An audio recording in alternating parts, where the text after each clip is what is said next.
हम सब भाग्यवान हैं कि हमें ऐसे महत्वपूर्ण और देश की आधी आबादी को इस राष्ट्र निर्माण की नीति निर्धारण प्रक्रिया में हिस्सेदार बनाने का सौभाग्य मिल रहा। यहाँ बैठकर के हमें किसी को संविधान ने देश को टुकड़ों में सोचने का अधिकार ही नहीं दिया है। चाहे कश्मीर हो या कन्याकुमारी, हम टुकड़ों में न सोच सकते हैं न टुकड़ों में हम निर्णय कर सकते हैं। On 16th April 2026, the Indian government has introduced 3 bills, out of which one bill has caused a raging debate in the political history of India. This is an attempt to change the electoral map of India. मैं नहीं मानता कि कांग्रेस बेवकूफ है, कांग्रेस चालाक है। नहीं समझने का जो नाटक करता है, आरक्षण को गिराने के लिए वो इसको ये करते हैं, ऐसा नहीं वो नहीं समझते। If you are ready to include the number of seats in each state by legislation by 50%, these two things, are you ready? This bill could fundamentally redraw the political map of the largest democracy on earth. So दोस्तों, welcome back to the 4th episode of digging in. आज के इस episode में हम बात करेंगे delimitations of the Lok Sabha seats. कैसे हमारी पार्लियामेंट्स की जो कॉन्स्टिट्यूएंसी सीट्स होती हैं उनमें एक इंक्रीज लाया जा रहा है और इसका क्या इफेक्ट होगा हमारी पार्लियामेंट, हमारी कॉन्स्टिट्यूएंसी में। तो मेरा आपसे सबसे बड़ा क्वेश्चन ये है, बेसिकली जो ये डीलिमिटेशन बिल है ये है क्या? मतलब इससे क्या चीज ऐसी अच्छी या बुरी होगी जो हमारे पार्लियामेंट या हमारे कॉन्स्टिट्यूशन में एक बहुत बड़ा इफेक्ट क्रिएट कर सकते हैं। मुझे सबसे पहले ये समझाओ कि ये डीलिमिटेशन है क्या चीज। तो बेसिकली मैं आपको डीलिमिटेशन का केस स्टार्टिंग से बताता हूँ। Delimitation is basically redrawing of Lok Sabha seats on the basis of population.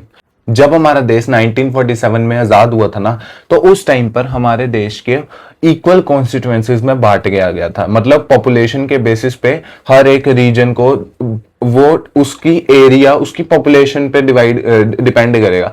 मान लो राजस्थान में 1 किलोमीटर के रेडियस में 10 लोग रहते हैं और वहीं यूपी में 10 मीटर के रेडियस में 10 लोग रहते हैं, तो वो 10 मीटर एक कॉन्स्टिट्यूएंसी होगा और वो 1 किलोमीटर एक कॉन्स्टिट्यूएंसी होगा। तो उस टाइम पर एक रूल आया था कि हर 10 साल में जब भी सेंसस होगा उस टाइम पर ये कॉन्स्टिट्यूएंसी की बाउंड्रीज रीड्रॉन करी जाएंगी पॉपुलेशन के बेसिस पे। बट 1976 में इंदिरा गांधी जी ने इस पे एक होल्ड लगा दिया था और इस होल्ड के बाद इंडिया में एक बहुत बड़ी प्रॉब्लम शुरू हो गई थी, क्योंकि जो साउथ था उनकी population growth as compare to north region बहुत धीरे हो रही थी। फिर 50 इयर्स बीत जाते हैं without any problem. Atal Bihari Vajpayee ji की सरकार आती है, उन पे भी सेम क्वेश्चन आता है कि आप फिर से रीड ऑन करो बाउंड्रीज, आप फिर से वो 543 बाउंड्रीज कॉन्स्टिट्यूएंसी क्रिएट करो और फिर उसके बेसिस पे आप पॉपुलेशन सेंसस करके तब जाके आपके इलेक्शन होंगे। बट अटल बिहारी वाजपेयी जी ने भी इस पे 20 साल का फ्रीज लगा दिया और ये फ्रीज जाके खत्म होता है ईयर 2026 में। इसका मतलब अब, और अभी कुछ दिनों पहले ही हमारे होम मिनिस्टर श्री अमित शाह जी ने ही इसका इनॉग्रेशन तो आप नहीं कह सकते, इस बिल के बारे में पूरी लोकसभा के सामने इन्होंने इसको प्रेजेंट करा। और करंट सिचुएशन ये है कि इंडिया की आज की पॉपुलेशन 55 करोड़ बिल्कुल, और करंट सिचुएशन ये है कि इंडिया की पॉपुलेशन 1947 में जो 55 करोड़ थी वो आज के टाइम पे 1.4 बिलियन पहुंच चुकी है। और वही जो 543 कॉन्स्टिट्यूएंसी सीट्स थी वो अभी भी 543 कॉन्स्टिट्यूएंसी सीट्स ही हैं। और इस बिल के अकॉर्डिंग उन 543 सीट्स को 750 टू 850 सीट्स के बीच में लाने का एक एक्सपेक्टेड रेशियो माना जा रहा है। तो पार्लियामेंट में सीट्स बढ़ जाने से क्या फर्क पड़ जाएगा? अगर वहीं पहले 450 मान लो, एक एक्सपेक्टेड रेशियो ले लो, अगर पहले 450 सीटें थी अब 550 सीटें हैं, बट रेशियो हर स्टेट की एक क्या बोलते हैं पार्लियामेंट में सेम सीट्स मिल रही हैं, तो उससे क्या ही फर्क पड़ जाएगा। और मुझे बेसिकली ये चीज नहीं समझ आ रही कि ये जो साउथ इंडिया है ये इतना ज्यादा अगेंस्ट क्यों है इस बिल के। मतलब नॉर्थ इंडिया वाले तो फिर भी एक चलो वैलिड रीजन दे रहे हैं कि चलो हमें कोई इतनी प्रॉब्लम नहीं है, बट साउथ इंडिया वाले इस बात को मान ही नहीं रहे, वो इसके खिलाफ बहुत ज्यादा जा रहे हैं। और मतलब what is the main reason about it, मैं आपको समझाता हूँ। अगर आप 1947 का डाटा लेना तो जो साउथ की मैं आपको समझाता हूं, अगर आप 1947 से 2026 का डाटा देखें ना, तमिलनाडु, कर्नाटका, केरला, आंध्र प्रदेश और कर्नाटका, इन 5 स्टेट्स ने मिलके सिर्फ 11.5 करोड़ तक का अपना पॉपुलेशन ग्रोथ करा। और ऑन द अदर हैंड अगर आप सिर्फ एक यूपी स्टेट को देखो ना, उसने 11.5 करोड़ की पॉपुलेशन ग्रोथ करी है। मतलब इन 5 स्टेट्स की जितनी पॉपुलेशन ग्रोथ है वो सिर्फ एक यूपी के बराबर है। तो ये और साउथ और नॉर्थ में ये डिफरेंस हो गया सबसे पहला, ठीक है। और अगर कॉन्स्टिट्यूएंसीज का बेसिस क्या, पॉपुलेशन की इतनी पॉपुलेशन पे इतनी सीट्स मिलेंगी, क्योंकि 1947 के बाद साउथ में फैमिली प्लानिंग वाला कॉन्सेप्ट बहुत जल्दी आ गया था as compare to north area, और उन्होंने इस पे बहुत ज्यादा काम भी करा है। अब एक तो उन्होंने हमारे देश के लिए इतना अच्छा काम करा कि उन्होंने अपनी पॉपुलेशन को कंट्रोल करके रखा, और इस चीज की उन्हें ये पनिशमेंट मिल रही है कि वो पार्लियामेंट में कम रिप्रेजेंटेटिव्स होंगे, क्योंकि पॉपुलेशन जितनी कम होगी उतनी कम कॉन्स्टिट्यूएंसीज मिलेंगी। अब वहीं जहां यूपी की एक स्टेट को 100 मान लो कॉन्स्टिट्यूएंसीज मिल रही हैं, वहीं उन 5 स्टेट्स को अकेले को 100 कॉन्स्टिट्यूएंसीज मिल रही हैं, तो ये तो अनफेयर बात है। अब एक तो वो आपके देश के लिए अच्छा काम कर रहे हैं, और अब आप उनको वो पनिशमेंट दे रहे हो कि हाँ जी आपने अब करा, आपकी पॉपुलेशन कम है तो आपकी रिप्रेजेंटेशन भी कम होगी। और इसका ना स्टेट्स को बेसिकली ये नुकसान होता है कि जितनी ज्यादा उनकी रिप्रेजेंटेशन लोकसभा में कम होगी ना, उतने जो बिल पास होते हैं, जितने टेंडर्स निकलते हैं, और जितनी भी ये सिचुएशंस आती हैं कि हाँ ये बिल है तो इसका ये कहाँ पे होगा, बेसिकली जो टेंडर्स निकलते हैं ना बड़े बड़े, जैसे नितिन गडकरी जी ने अपना ट्रांसपोर्टेशन का टेंडर निकाला, तो वो किस स्टेट में पहले जाएगा, कहाँ जाएगा, और इन सब डेवलपमेंट का बहुत ज्यादा फर्क पड़ जाता है कि जिस स्टेट की ज्यादा रिप्रेजेंटेशन है ना लोकसभा में, उस स्टेट की कंपैरेटिवली टू अदर स्टेट बहुत जल्दी और बहुत ज्यादा डेवलपमेंट होती है, क्योंकि उतने लोगों पे ज्यादा क्या बोल सकते हैं कि आप रिप्रेजेंटेशन ज्यादा है, आपकी लोकसभा में आवाज ज्यादा सुनी जा रही है, तो आप एक कंपैरिजन में आके जल्दी डेवलप हो गए, आप पे फंड ज्यादा रेज हो सकेगा, और ऐसे बड़े सारे, हाँ जितनी ज्यादा कॉन्स्टिट्यूएंसीज होंगी उतना ज्यादा फंड भी रेज हो सकेगा। बट ये मुद्दा तो अब आया, इससे पहले जब तक इस चीज पे फ्रीज लगा हुआ था तब क्या हो रहा था, मतलब अगर आपका एग्जाम्पल लें तो मान लो अगर जैसे एक यूपी जैसी स्टेट है, तो वहां पे पहले तो यही होगा ना कि 30 मान लो एक्सपेक्टेड ले लो कि 50 लाख लोगों के लिए एक एमपी है, और वही साउथ में 50 लाख लोगों के लिए 2 एमपी हैं। तो ये तो साउथ इंडिया को एक बहुत तगड़ा बेनिफिट था। तो अब ऐसी क्या सिचुएशन आ रही है जो इनको बेनिफिट्स इनसे हट रहे हैं, और इस ग्राउंड रियलिटी क्या है इस बिल की, मतलब what's the reality, what's the ground reality of this bill, कि ऐसा क्या हो सकता है जिसको लेके लोग और ये ओपोजिशन पार्टी और साउथ के लोग डरे हुए हैं कि अगर ये बिल पास हो गया तो इंडिया की डेमोक्रेसी तक खत्म हो सकती है। तो सबसे पहले तो आपने जो एग्जांपल लिया वो नियर बाय है जो आप रियलिटी से देख रहे हो। रियलिटी में जो ग्राउंड रियलिटी है, यूपी में 24 करोड़ की पॉपुलेशन है और उसके लिए 80 सीट्स हैं, और on the other hand Tamil Nadu में 7.5 करोड़ पर्सन है और उनके लिए 39 सीट्स हैं। तो बेसिकली यूपी में एक एमपी का मतलब है वो 30 लाख लोगों को रिप्रेजेंट कर रहा है, और ऑन द अदर हैंड अगर आप तमिलनाडु को देखें तो वो एक एमपी 18 लाख लोगों को रिप्रेजेंट कर रहा है। और ये एक one of the major reason था कि नॉर्थ इंडिया और साउथ इंडिया में कभी भी पॉलिटिकली स्टेबिलिटी आ ही नहीं सकती थी, और अभी आई भी नहीं है। और बेसिकली जो ये डिलिमिटेशन का बिल है ना, इसके अकॉर्डिंग जो सबसे बुरी चीज है वो पता है क्या है, जो रेशियो है ना वो अभी भी साउथ इंडिया और नॉर्थ इंडिया का सेम रखा गया है, कि अगर 20 सीट्स मान लो नॉर्थ इंडिया में जाएंगी तो उसी के रेशियो में साउथ इंडिया में भी वो ऐड होंगी। तो बेसिकली ये नहीं हो रहा कि पर पॉपुलेशन उतनी सीट्स मिलेंगी, और उसकी जगह ये हो रहा है कि उसी रेशियो में ऐड ऑन हो रही है। तो ये पुराने और न्यू बिल में इतना ज्यादा फर्क कुछ नहीं है।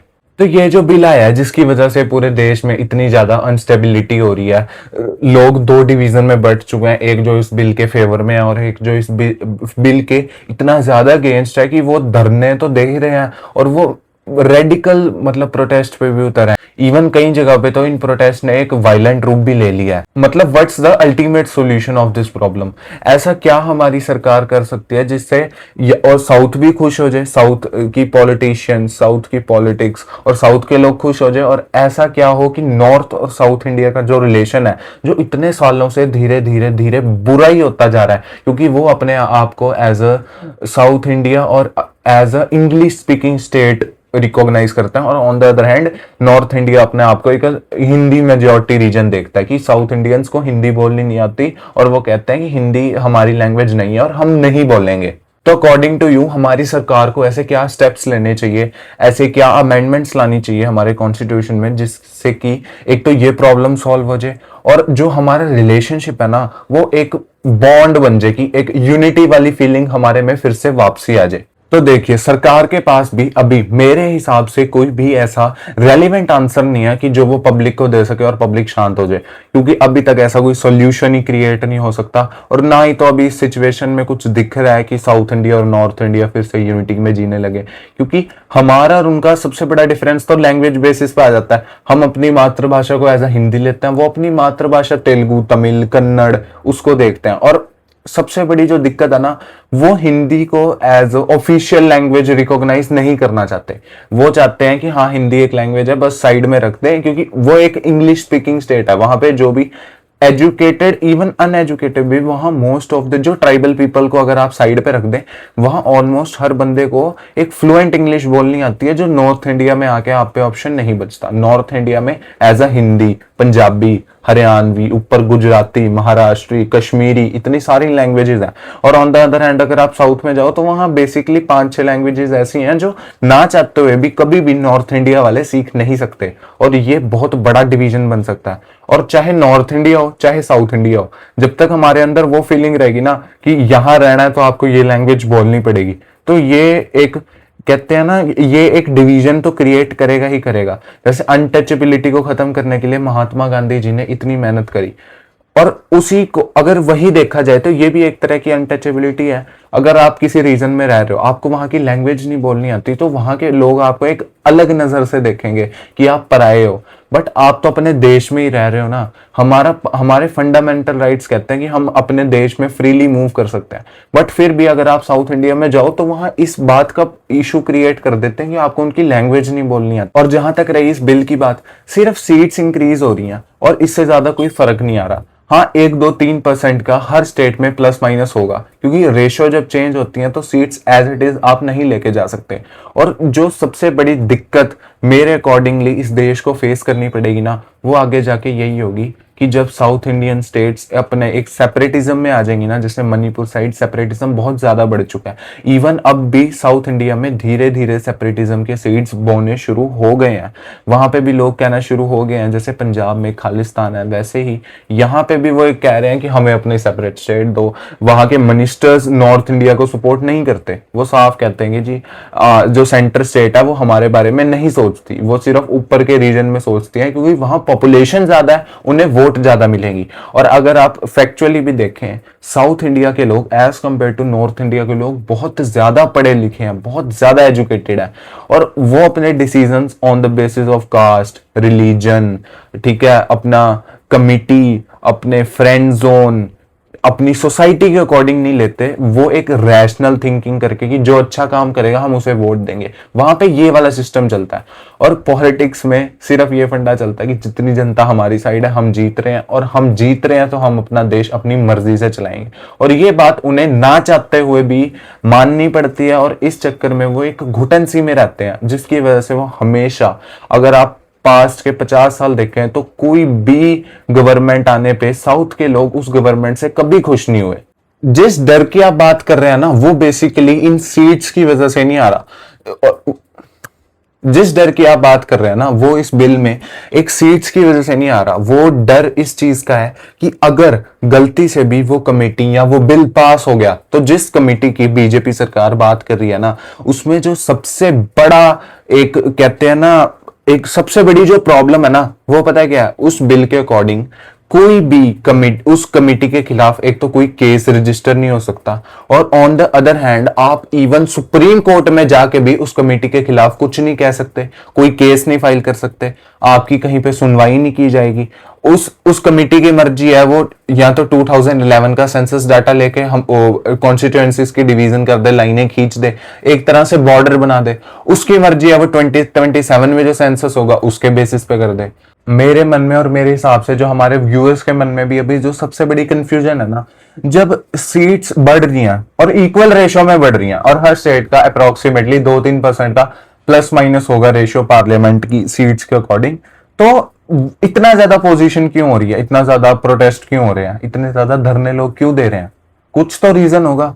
मतलब ऐसा तो नहीं हो सकता ना कि सिर्फ सीटें बढ़ने की वजह से इवन राहुल गांधी तक कह रहा है कि ये डिक्टेटरशिप पे ले जाएगा हमारे देश को, कि ये गलत बिल है, ये है, ये वो है। मतलब कोई तो मेजर, कोई तो उनके पास एक बैक सपोर्ट या कोई एक रीजन तो होगा जिसके खिलाफ वो आवाज उठा रहे हैं।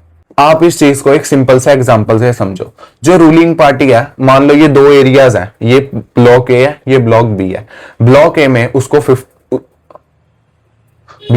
उसको 50% वोट्स मिल रही हैं और ब्लॉक बी में उसको 60% वोट्स मिल रही हैं।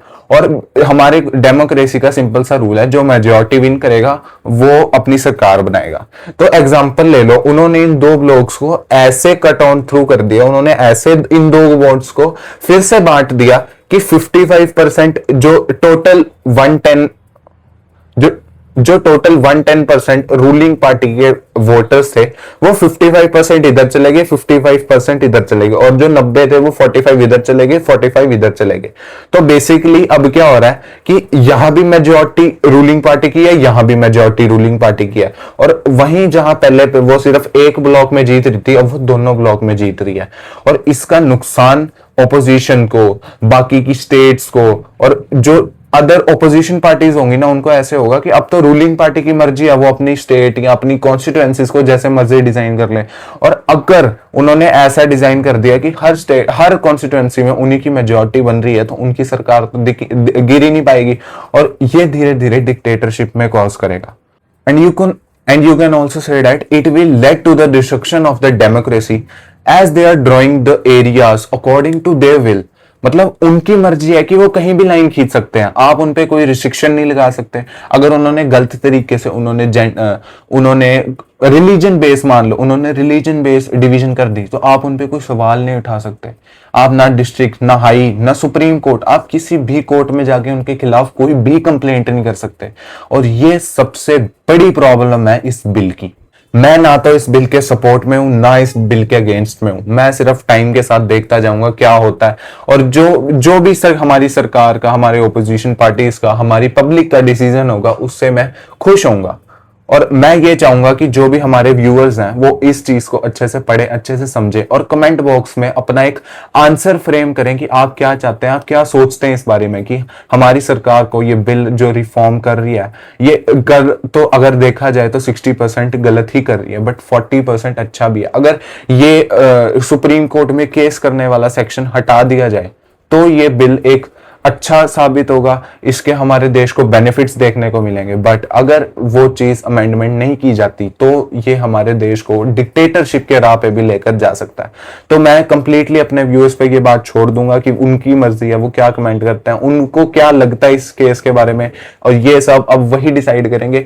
हम पर्सनली अपने व्यूज दे सकते हैं कि मैं, अगर देखा जाए, मैं 60% इस बात के सपोर्ट में हूं, सॉरी मैं 60% इस बात के अपोज में हूं और 40% सपोर्ट में हूं। मैं बस उस एक लाइन के कि आप इसके खिलाफ कोई केस नहीं कर सकते, कोई आवाज नहीं उठा सकते, सिर्फ एक ये लाइन अगर चेंज हो जाए तो ये बिल मेरे अकॉर्डिंगली सक्सेसफुल रहेगा। तो दोस्तों यही था आज का हमारा एपिसोड। इस एपिसोड में हमने थोड़ी मेहनत कम करी क्योंकि हमारे पास टाइम थोड़ा कम था, बट मैं आपको वादा करता हूं अगले एपिसोड में हम इससे ज्यादा मेहनत करेंगे, इससे ज्यादा अच्छे से रिकॉर्ड करेंगे और एक अच्छा कंटेंट क्रिएट कर सकेंगे। और अगर आपको मेरी वीडियो थोड़ी सी भी एजुकेशनल, थोड़ी सी भी मोटिवेशनल, थोड़ी सी भी अच्छी लगी हो, मोटिवेशनल तो नहीं लग सकती क्योंकि मोटिवेशन ये है भी नहीं, अगर मेरी वीडियो आपको थोड़ी सी भी अच्छी लगी हो तो आप वीडियो को प्लीज लाइक करें, चैनल को प्लीज सब्सक्राइब करें, और अपना क्वेश्चन, अगले वीडियो का टॉपिक और इस वीडियो के बारे में अपने विचार कमेंट बॉक्स में लिखें।